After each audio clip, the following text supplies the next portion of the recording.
Labas, aš Deividas ir esu priklausomas nuo kedų. Jau ne vieną porą esu apdainavęs postus Instagrame ir Facebook'e, manau metas žengti į judančių paveikslėlių pasaulį.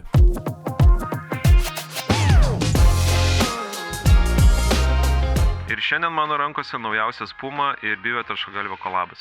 Those chicks at school said they love this show.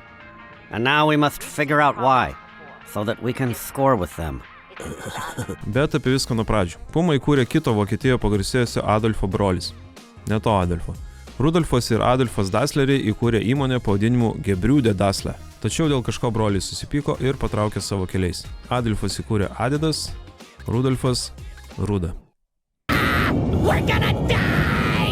Su pavadinimu buvo baisiai prašauta, kol galiausiai 48-ais įregistruotas mums puikiai žinomas Puma pavadinimas. Logotipo istorija irgi tiesiai iš vadovėlio. Vietinis dailininkas pasiėmė grynuosius vietoj to, kad gautų milijonus ateityje, kaip kad jam siūlė Puma.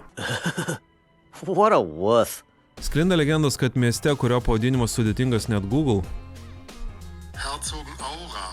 išėjus su Adidas logotipu į tam tikrus rajonus iki šiol gali gauti komplimentų. Grįžtam į dabartį. Puma pasirašo multimilijoninę sutartį su Prienuose užaugusiu Lamelo Ballu ir sukuria jam Rick and Morty kolabinius kedus. Ir čia toli gražu ne vienintelis kietas kolabas. Buvo kempiniukas, bus gremlinai ir šio vakaro žvaigždės Byvis ir Tešlagalvis.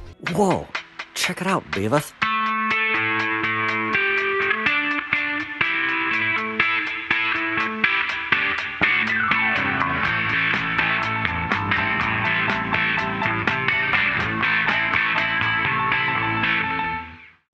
Oh no! Butthead, wake up! Butthead! Šią kolekciją sudaro 2 modeliai ir 3 spalvų deriniai. Aš išsirinkau Puma Suede ir pilkus Puma 180. Visi, kam per 30 metų tikrai per televizorių žiūrėjom Bivį ir Tešlagalvį, tikrai ne visi supratom, kas vyksta. Ir tikrai visi bent sykį esam padarę I am great Cornholio. I am Cornholio! Didelį įtaką pop kultūrai padarė serialas, visus svarbiausius elementus perkelė ir į batus. Verstos odos batviršis, tam laikotarpiu būdingi fat laces, TP pakabukas, užrašai ant batų ir, aišku, pati dėžutė, atrodanti kaip telikas.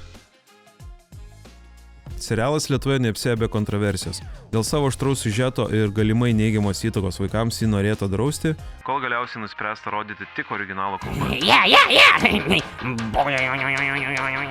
Ir šios dienos niekam neįdomus faktas, Puma yra populiariausias prekinis ženklas Indijoje. Beje, nori tokių kedų, varyk į Bolzį turi visas 3 spalvas. Šiandien tiek, iki kitų kedų. Can you, shut up? Are you threatening me? My bunghole will not wait!